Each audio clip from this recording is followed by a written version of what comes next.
El domingo pasado me asombró que como congregación pudimos llevar en la mente dos historias al mismo tiempo, la historia de los Gabaonitas y la historia de Sansón. No es fácil cuando estamos teniendo dos historias al mismo tiempo.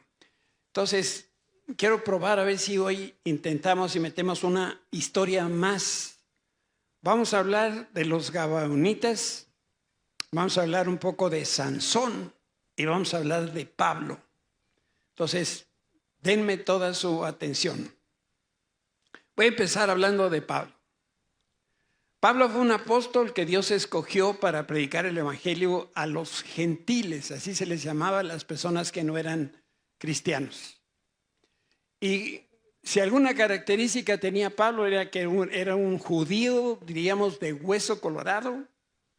Él persiguió, encarceló a muchos de la primera generación de cristianos del siglo I. ¿Me pueden enderezar ahí atrás la pantalla que está chueca?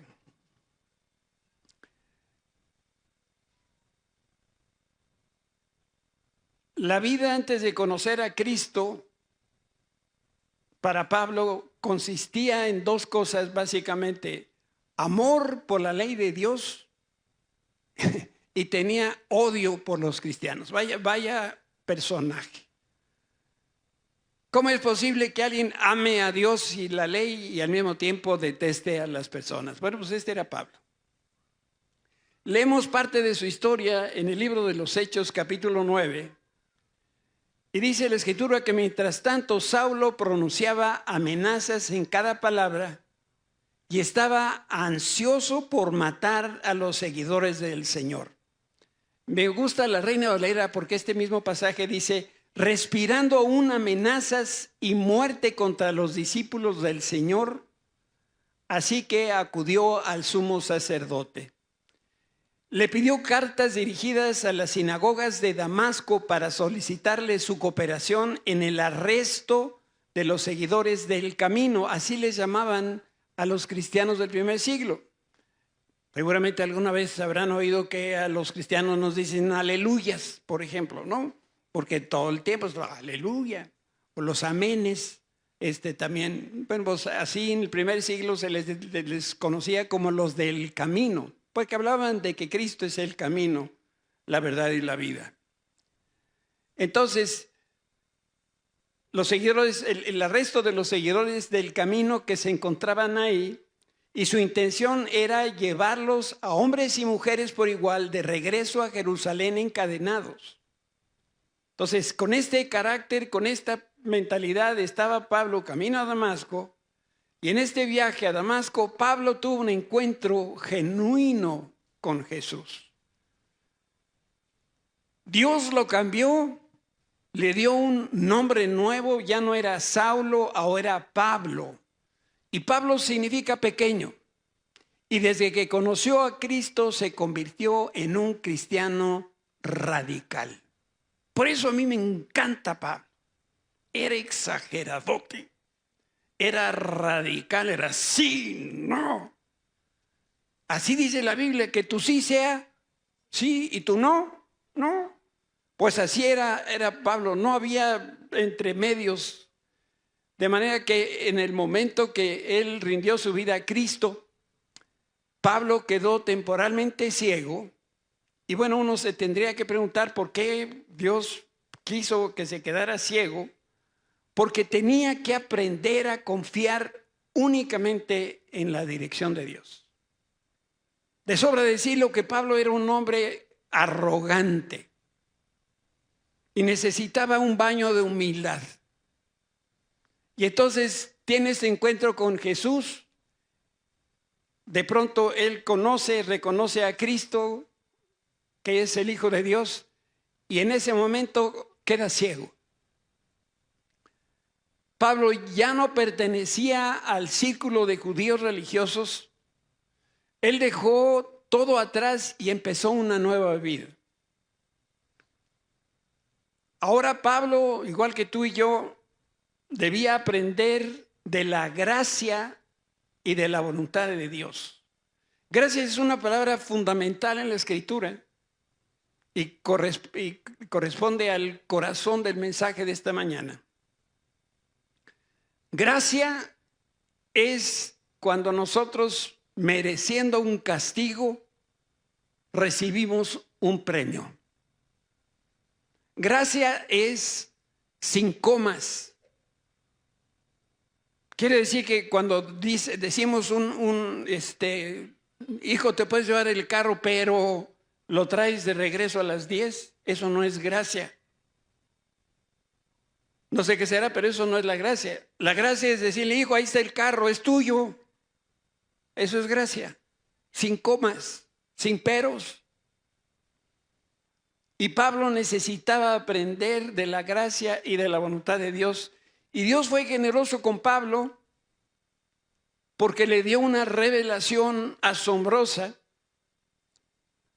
Además, derramó su espíritu sobre él, y uno tendría que preguntarse también, pues, ¿por qué Dios lo estaba tratando ahora de esta manera? ¿Es que acaso era Pablo mejor o era consentido de Dios? Y la respuesta es no, no a las dos. Dios no tiene consentidos. Para Dios nadie es especial. Después de su encuentro con el Señor Jesucristo, Pablo empezó a hablar de él por todos lados. Y por donde hablaba Pablo, hacía un regadero de problemas tremendo. Y el Señor lo llama y se lo lleva 3 años a Arabia. Y Jesús y Pablo están 3 años juntos. Jesús ya había muerto y resucitado.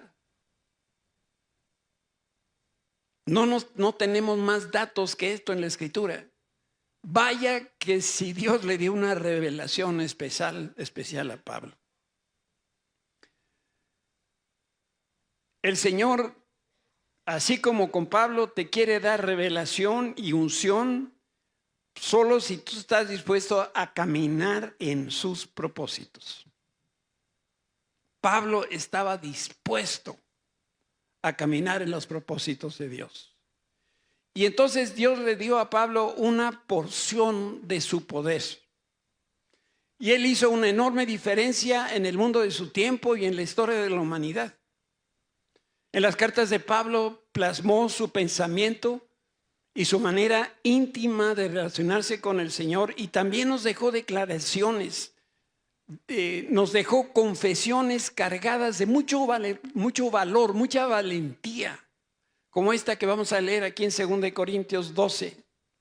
Aun cuando he recibido de Dios revelación tan maravillosa, porque estuvo con Jesús directamente, así que para impedir que me volviera orgulloso, se me dio una espina en mi carne, un mensajero de Satanás, para atormentarme e impedir que me volviera orgulloso. Levanten la mano los orgullosos.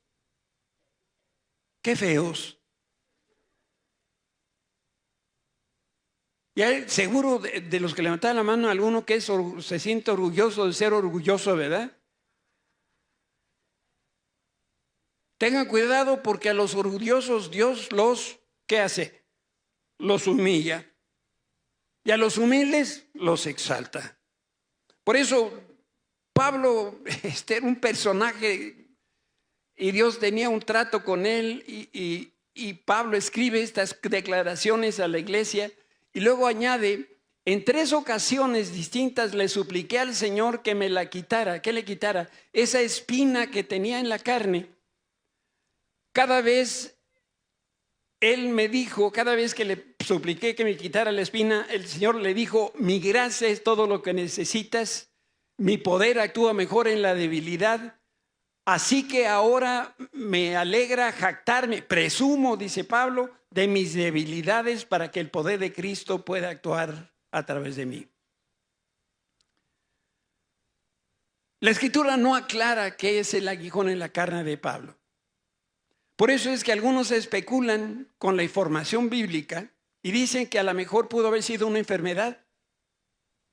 Algunos dicen que era algún mal en sus manos que le dificultaba escribir. Otros dicen que a lo mejor tendría un problema en sus ojos que le impedía ver. Y esto se sabe por las cartas de Pablo, porque hay ciertas expresiones que dan la idea de que tenía algún problema al escribir o tenía algún problema con sus ojos. Y bueno, pudiera yo estar equivocado en mi apreciación, pero para mí el aguijón de Pablo era un pecado pegajoso. Yo le llamo pecado pegajoso a esos pecados que tenemos y que no nos podemos deshacer de ellos. Ese es pecado pegajoso. O era eso lo que tenía Pablo o tenía un espíritu maligno. Yo no creo que haya sido un problema físico. ¿Por qué? Porque cada vez que en la Escritura aparece la palabra espina o aguijón refiere al pecado. Por eso no veo que se hiciera una excepción con Pablo o que Pablo fuera diferente en este sentido. Y además Pablo mismo define su mal como un mensajero de Satanás. Por eso, desde mi perspectiva, Pablo reconoce delante de sus lectores que él estaba luchando con el pecado. Y con mucho dolor hace una declaración: no hago lo que quiero, hago exactamente lo que no quiero. Ese capítulo 7 del libro de Romanos hay que leerlo y volverlo a leer y volverlo a leer. Porque a veces uno no alcanza a comprender qué es lo que está tratando de decir Pablo. Pero en una línea lo que estaba diciendo Pablo es: lo que quiero hacer, eso no hago. Y lo que no quiero hacer, eso es lo que hago. Escribiéndole a los romanos, mismo Pablo dice: yo sé que en mí, es decir, en mi naturaleza pecaminosa o en mi carne, no existe nada bueno. Quiero hacer lo que es correcto, pero no puedo. Quiero hacer lo que es bueno, pero no lo hago. No quiero hacer lo que está mal, pero igual lo hago. Y él responde finalmente y dice: ahora si hago lo que no quiero hacer, realmente no soy yo el que hace lo que está mal, sino que el pecado que vive en mí. No crean ustedes que Pablo era un títere, que era movido por hilos invisibles por su pecado. No. Este era un hombre derecho y bien derecho. Y lo que estaba diciendo era la lucha que él tenía y la compartía con la iglesia. Por eso el escritor y el personaje bíblico que mejor comprendió qué es la gracia de Dios es Pablo. ¿Y sabes por qué? Porque Dios se lo reveló, pero también porque esta fue la experiencia de Pablo. A mí me encanta comer y se me nota. A mí me puedes pasar la receta del mole poblano, que no me dice absolutamente nada, pero si me das un molito como el que me dio Pame el otro día, ustedes no están para saberlo, pero Pame me le dio molito y lo vamos chiquiteando en la casa y no le convido ni a mi esposa. Yo prefiero el mole que la receta del mole. ¿Y tú? También, ¿verdad? Entonces, Pablo tenía la revelación, pero tenía la experiencia. Te pregunto, ¿te sorprende que Pablo tuviera que luchar con uno o con varios pecados de estos pegajosos? ¿No es lo mismo lo que nos sucede a nosotros, a todos nosotros? Pablo era un hombre de una sola pieza, era íntegro. Y cuando él habló y cuando escribió, siempre lo hizo con toda transparencia. Y es lo mismo que yo leo en su carta a los romanos. Y en otras palabras, Pablo les dice: estoy luchando con un pecado, pero estoy seguro que Dios me va a dar la victoria. Había la convicción de Pablo de que esto era temporal. Y escribiéndole a los corintios en 4 ocasiones, en un mismo párrafo, les habla de la debilidad que él tenía. Y dice: cada vez él me dijo, él es el Señor, le dijo: mi gracia es todo lo que necesitas, mi poder actúa mejor en la debilidad, la primera vez. Así que ahora me alegra jactarme o presumir de mis debilidades, la segunda vez, para que el poder de Cristo pueda actuar a través de mí. Es por esto que me deleito en mis debilidades y en los insultos, en privaciones, en persecuciones y dificultades que sufro por Cristo, pues cuando soy débil, la cuarta vez, entonces soy fuerte. ¿Ustedes creen que queda claro cuál es el problema de Pablo? ¿Cómo se sentía Pablo? Débil. Estas eran sus debilidades. Y en este pasaje yo veo dos categorías de males: los insultos, dificultades, la oposición en su ministerio, las miserias y las persecuciones. Pero había otro problema: las debilidades de Pablo. ¿Qué medicina hay para la debilidad? ¿Qué era el pecado o el mal que tenía Pablo? La única medicina es la fortaleza que nosotros podemos tener en Cristo Jesús. Si, por ejemplo, uno de mis cananeos es una adicción, no la voy a derrotar con abstinencia. Voy a lograr victorias sobre la adicción solo si peleo de la mano de Cristo. El hombre quiere corregir al hombre de afuera para adentro. No se consigue nada. Todos los que son papás ya lo probaron con sus hijos. Y los papás nos tratan de corregir de afuera para adentro. Y te dicen: hijo, no hagas eso. ¿Y qué hace el niño? Pues eso lo hace. Porque los niños no siguen las indicaciones que sus padres les dicen. Siguen las indicaciones que sus padres hacen. Porque eso es de adentro para afuera. El único que me puede liberar del deseo inmoral es Jesucristo. En el Señor yo puedo derrotar al cananeo, a la cizaña y a la espina, tres figuras que hemos estado utilizando cuando hemos hablado del viaje de que tuvo el pueblo de Israel de Egipto a Canaán. Y quiero que me veas a estos ojitos, iba a decir oaxaqueños, pero no, ¿verdad?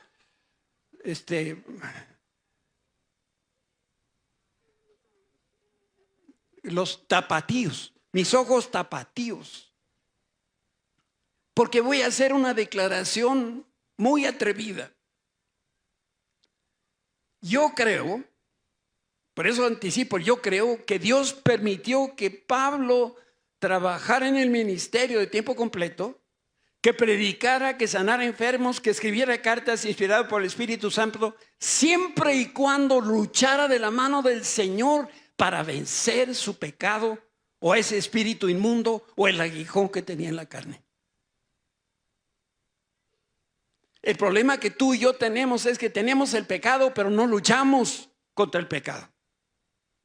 Le damos vuelo a la hilacha. Sabemos que lo tenemos y decimos que no puedo. No, es que todo lo puedo en Cristo que me fortalece.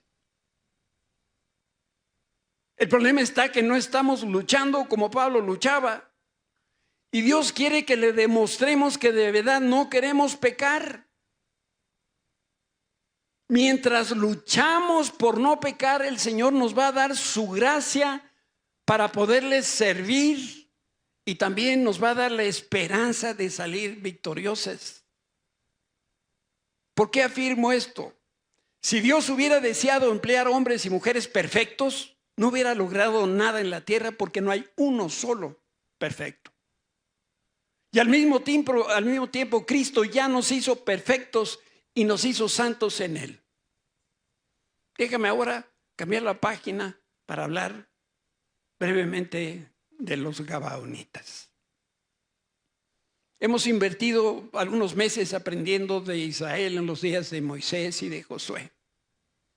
Yo sé que ya para ahorita somos expertos en el Antiguo Testamento y estamos descubriendo herramientas que nos ayudan a vivir la vida cristiana. Josué y los israelitas fueron engañados por un grupo de cananeos. La historia que contamos el domingo pasado. Los líderes israelíes hicieron un tratado de paz con los gabaonitas. En resumen, este es el pasaje. Entonces Josué reunió a los gabaonitas y les dijo: ¿Por qué nos mintieron? ¿Se acuerdan que llegaron los gabaonitas y traían pan enmohecido? Y cuando les preguntaron de dónde vienen, les decían, vengo desde Tijuana. Siendo que eran vecinos de Josué. Entonces, ¿por qué nos mintieron? Dice Josué. ¿Por qué dijeron que vivían en una tierra lejana si en realidad viven aquí mismo entre nosotros? Y miren qué palabras. Malditos sean. De ahora en adelante siempre serán siervos encargados de cortar madera y de llevar agua para la casa de mi Dios. ¿Sabes? Tú y yo tenemos que pelear con los cananeos hasta expulsarlos de nuestro corazón. Pero cuando nosotros negociamos con el enemigo, entonces dejamos de ver con claridad. El hecho que Pablo quedara ciego después de conocer al Señor tiene algo que ver con esta historia. Cuando nosotros permitimos que esos pecados se aniden y crezcan dentro de nosotros, lo primero que va a afectar es la vista. Y no me refiero en el plano natural, sino que vamos a dejar de ver las cosas que Dios quiere que nosotros veamos. Porque los gabaonitas hicieron este trato con Israel. Pues ahora Israel a través de Josué está dándoles una maldición y dice de ahora en adelante primero me regreso. Nosotros debemos pelear con los cananeos, tenemos que expulsarlos, porque cuando nosotros negociamos con ellos, lo que pasa es que primero racionalizamos nuestras malas acciones. Y después queremos convencernos que el problema no es malo, incluso hasta es bueno. Por ejemplo, yo digo que beber alcohol me quita la presión de los problemas y me hace olvidar las penas. Sin embargo, esto es un intento desesperado por justificar mi conducta. Lo que en realidad estoy haciendo es enraizar mi cananeo cada vez que empino el codo. Mi cananeo se hace más fuerte, más grande, más profundo. Porque ¿qué dicen? ¿Ustedes también andan peleando con ese gabanita?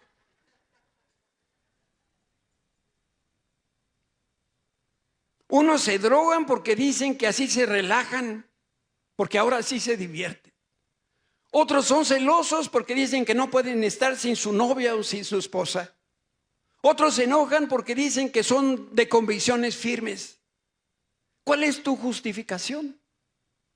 Para no dejar tus gabaonitas, tus cananeos, tus heteos.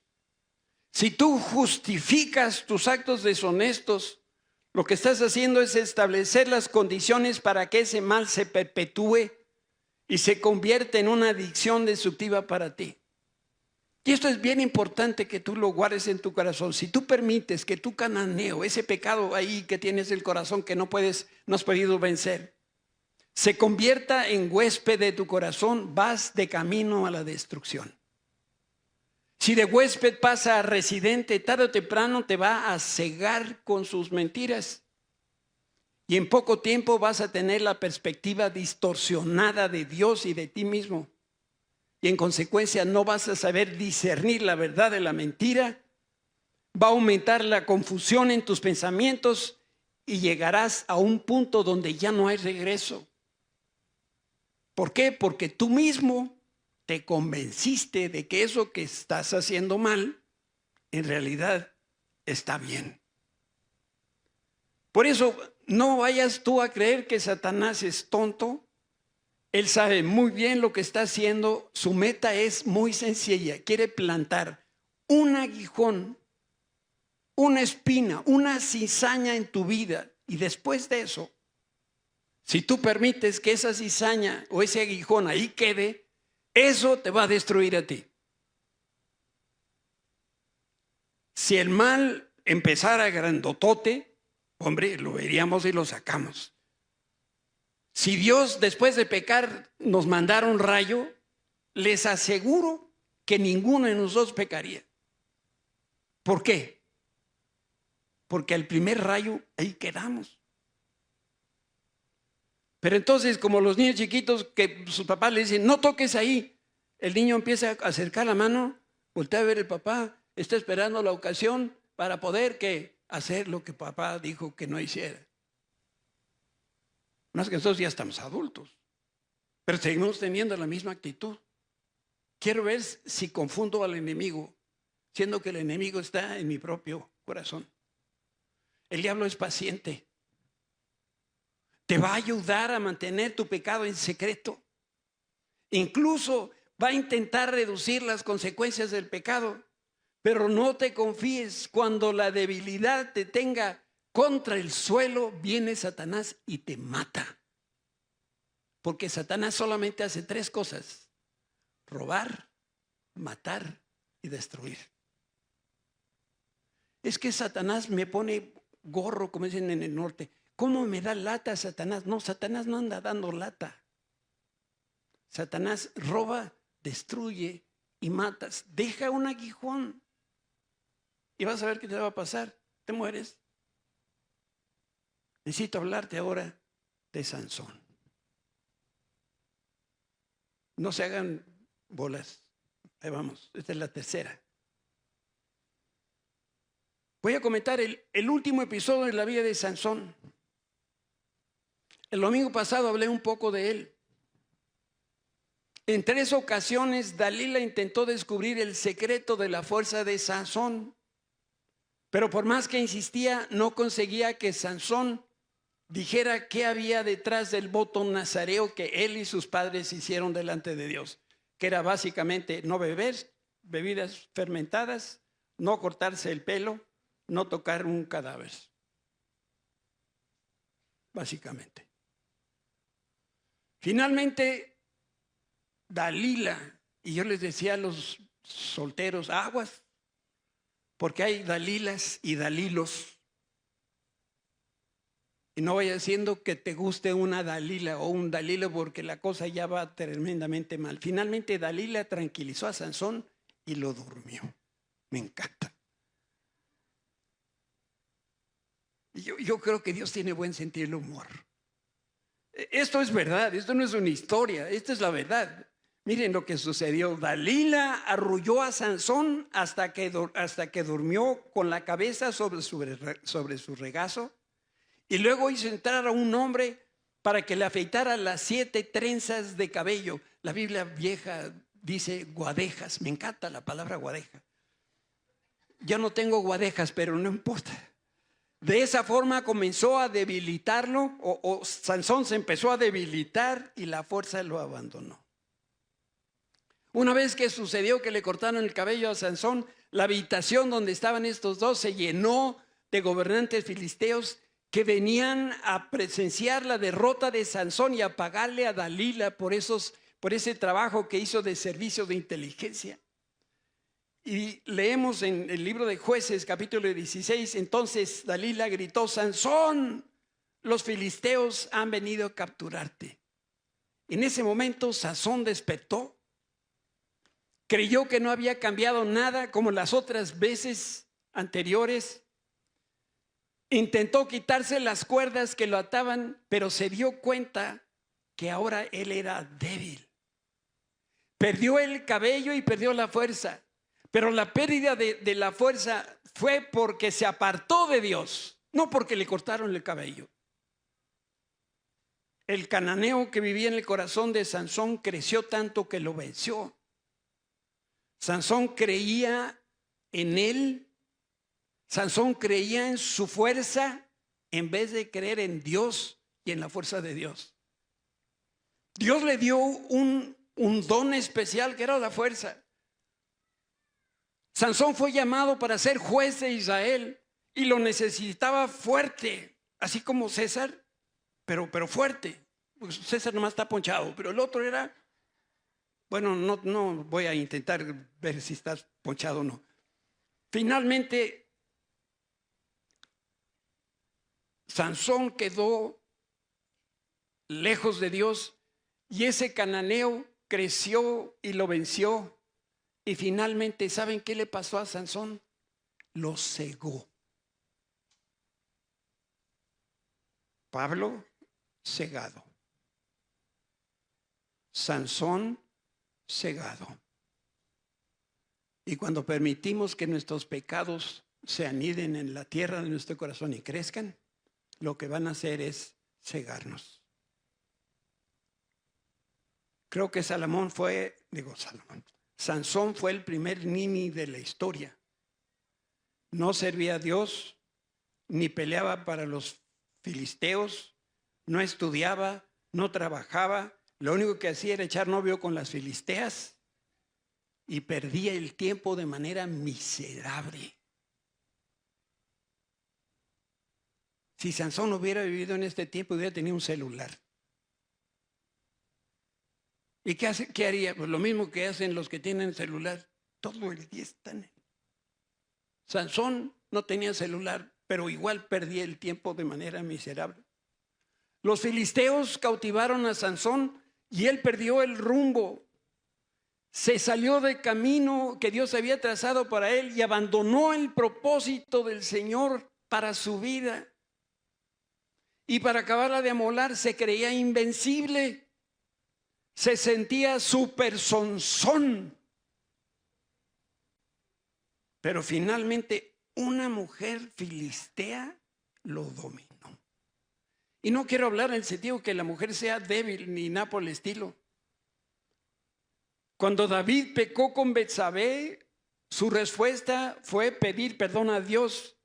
Y estas fueron las palabras de David: Señor, no me expulses de tu presencia, ni me quites tu Espíritu Santo.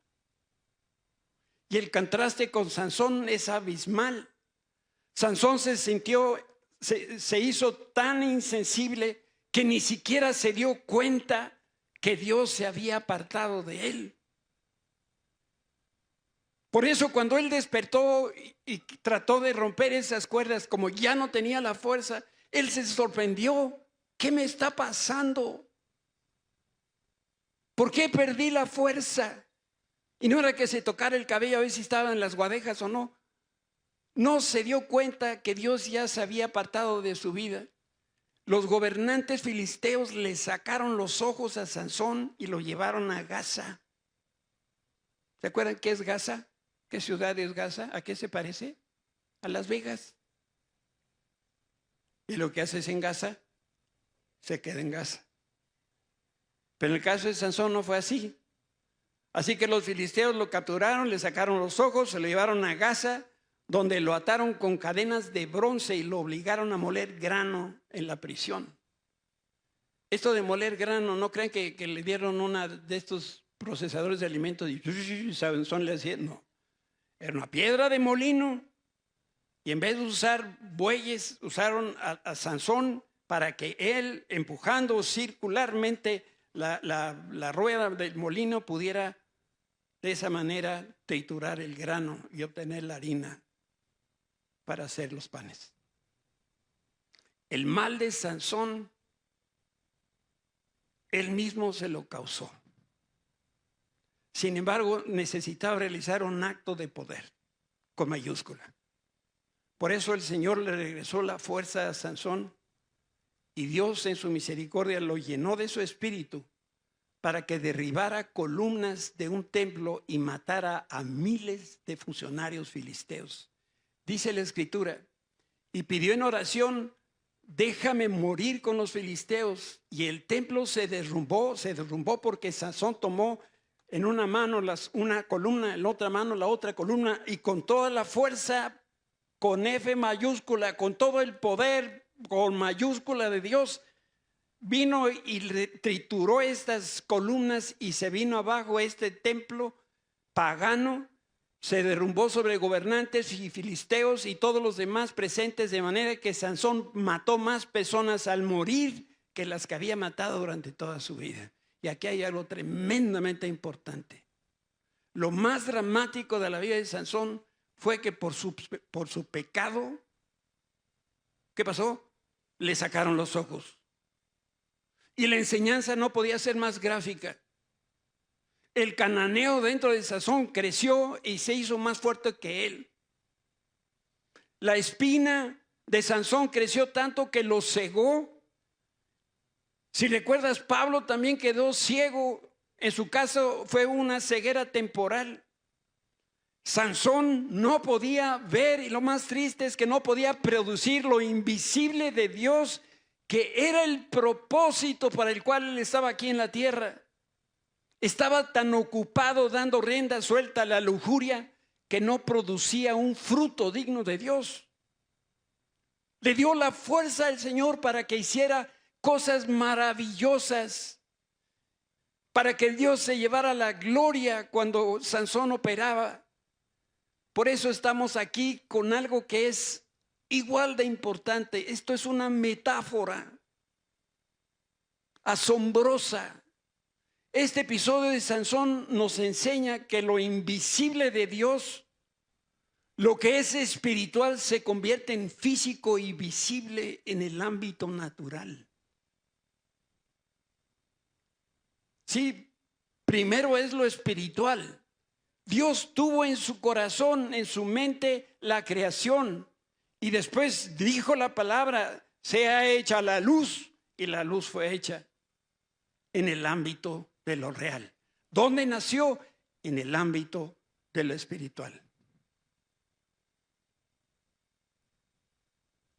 Al final de su vida, Sansón arrancó el árbol que destruía su corazón y lo plantó en el mundo físico. Y fue así como destruyó a los filisteos y a los enemigos del Señor. Y la pregunta es, ¿la gracia de Dios, como en el caso de Pablo, sería suficiente para perdonar la maldad de Sansón? Por supuesto que sí. La gracia de Dios le permitió a Sansón luchar contra Satanás y vencer a los amigos de Dios.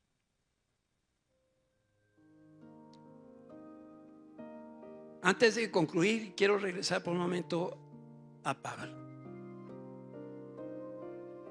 ¿Saben? Si tú tienes mucho tiempo de conocer a Cristo,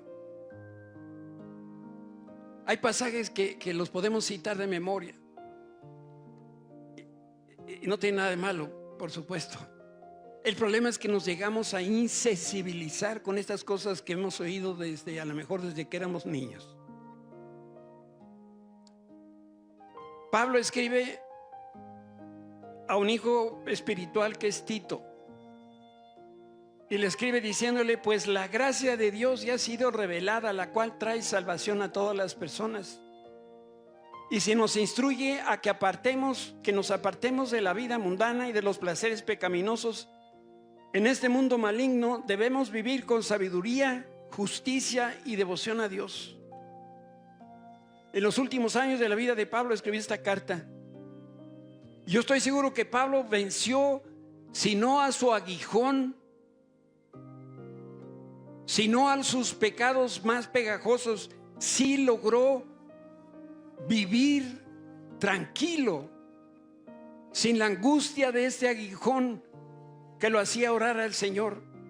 Por eso en sus últimas cartas, las últimas líneas de Pablo, quiere revelarle al mundo cristiano y a nosotros también cuál es el secreto del éxito. Y lo que revela a sus lectores es lo que Dios le dijo desde el inicio: mi gracia es suficiente. Y Pablo explica que la gracia es nuestra fortaleza, es la que nos impulsa a decir no a las pasiones, no a esos deseos del mundo. Como yo escucho el pensamiento, yo sé lo que tú estás pensando. ¿Cómo es que la gracia nos puede ayudar a no pecar? ¿Qué tiene que ver la gracia con el pecado? Mira, en esencia, la palabra del Señor a Pablo fue: el aguijón no te será quitado, pero mi gracia te permitirá luchar contra el mensajero de Satanás. La gracia de Dios es ese poder que le dio a Sansón para matar a los filisteos. La gracia fue lo que le dio poder a Pablo para ministrar en el siglo I y hacer que el evangelio llegara hasta nuestros días, porque fue de misionero a Europa. Sansón y Pablo fueron escogidos para servir al Señor. Los dos pecaron, pero ¿qué los hace tan diferentes? El Espíritu Santo estaba sobre Sansón, pero cuando pecaba, Dios se alejaba de Sansón. Gracias a que nosotros y Pablo creemos en Cristo, nosotros tenemos el Espíritu Santo habitando en nosotros, no sobre nosotros. ¿Sabes cuándo se va el Espíritu Santo de nosotros? ¿Sabes cuándo? Nunca. Y ahí está la clave del éxito. Si Cristo vive su vida en ti, si vive en mí, significa que el Espíritu Santo está en nosotros y la gracia de Dios es todo lo que necesitamos. Su gracia nos da la fuerza para luchar y vencer a cualquier pecado que nos está intentando quitar la paz y la bendición de Dios. Déjame que te lea una historia verdadera. Cuentan que un alpinista estaba ansioso por conquistar el Aconcagua en Argentina. Y después de años de preparación inició la travesía. En todo ese tiempo había un solo pensamiento en el corazón de este hombre: conquistaré la cima y tendré al mundo bajo mis pies. Y con esa meta decidió no pedir a sus amigos que lo acompañaran ni que lo ayudaran. Con paso firme ascendió la montaña mientras el día se iba apagando y con cada paso se iba haciendo más oscuro. Pero la urgencia de cumplir su sueño hizo que descuidadamente dejara algo por hacer. No preparó el lugar donde acampar. Pensó que lo podía hacer cuando llegara al pico y empleó hasta el último rayo de sol y el último rayo de esfuerzo físico en escalar la montaña, porque él estaba decidido que ese mismo día iba a llegar a la cima y era lo único que le interesaba en el mundo. Casi sin que se diera cuenta, en poco tiempo oscureció y en lo más alto de la montaña la noche cayó con todo su peso y de pronto no podía ver ni siquiera sus propias manos. Todo era negro, visibilidad cero. No había luna y las nubes cubrían las pocas estrellas que había. Subiendo un acantilado y a solo 50 metros de la cima, se resbaló este amigo y se desplomó al vacío. Caía a una velocidad vertiginosa y solo podía ver el paso acelerado de manchas oscuras. Solo podía pensar que todo terminaría en un instante que su cuerpo físico tocara el fondo. Cerró los ojos para morir y de repente sintió un tirón tan fuerte que casi lo parte en dos. Como todo alpinista experimentado, este hombre había clavado estacas de seguridad con candados a una larguísima soga que amarró a su cintura. Y en esos momentos de quietud mortal, suspendido por el aire pero sin poder ver, no le quedó más que gritar: ayúdame, Dios mío. De repente una voz grave y profunda que venía del cielo le contestó: ¿qué quieres que haga por ti? Señor, sálvame. Le respondió: ¿realmente crees que te puedo salvar? Por supuesto que sí. Y entonces Dios le dijo: corta la cuerda que te sostiene. Hubo un momento de silencio y quietud. El hombre se aferró a la cuerda pensando qué era lo que tenía que hacer. Cuenta el equipo de rescate que al otro día encontraron al alpinista colgado, congelado, muerto, aferrado con toda la fuerza a una cuerda a tan solo 1 metro del suelo.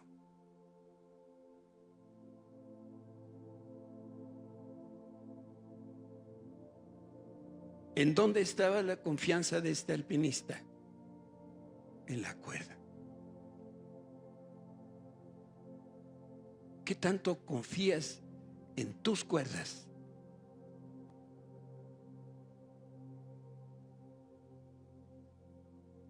Dios dice esta mañana,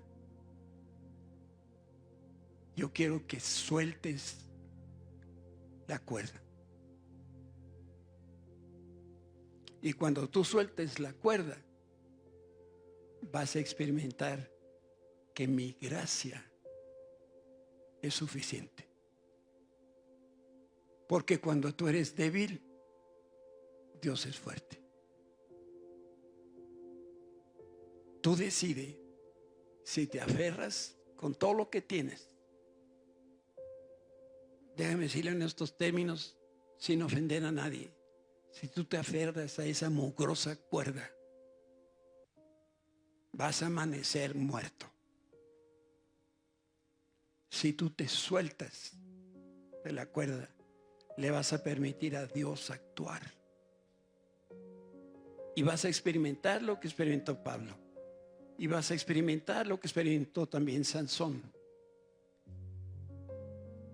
Que la fuerza de Dios es más fuerte.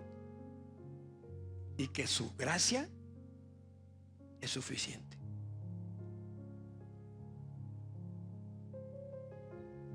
¿Identificas esa cuerda en tu vida? Dios te dice, suéltala. Para algunos de seguro es su dinero.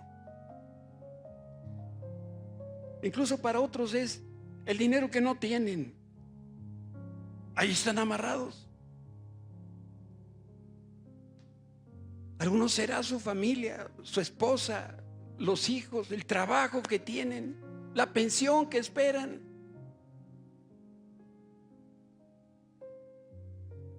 Dios dice, suelta todas tus cuerdas y vas a experimentar mi fortaleza. Si tú quieres comprometer hoy con el Señor, ponte de pie y dile, Señor, hoy yo suelto esa cuerda que de manera artificial me tiene sostenida. Y quiero experimentar que tu gracia es lo único que me interesa. Padre Santo, a cada uno de nosotros tú nos conoces por nombre y apellido. Ninguno está puesto de pie aquí para impresionar a nadie, ni siquiera, ni mucho menos a ti. Si estamos hoy de pie es porque hemos escuchado tu palabra. Y tu palabra es una espada de dos filos. Y hoy ha penetrado y ha dividido el hueso del tuétano. Y nos ha hecho ver que hemos estado sostenidos a cuerdas que no tienen ningún poder. Y por tu maravillosa misericordia hoy nos muestras que tu gracia es todo lo que necesitamos. Para cuando nosotros seamos débiles, entonces tú nos mandarás tu fortaleza.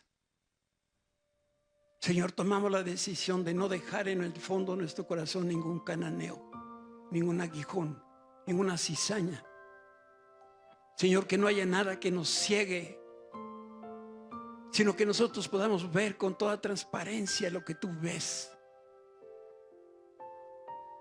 Tus planes para nosotros no han cambiado. Tus propósitos para nosotros son los mismos. Planes de bien. Tú quieres lo mejor para tus hijos, Señor. Por eso hoy nos rendimos delante de ti. Estamos peor que si estuviéramos desnudos delante de tu presencia. Porque ahora sí no tenemos ni de dónde tomarnos. Solamente de ti, Señor. Danos la experiencia que tuvo Pablo, que tuvo Sansón, que tuvo el pueblo de Israel. en el nombre de Cristo Jesús. Amén.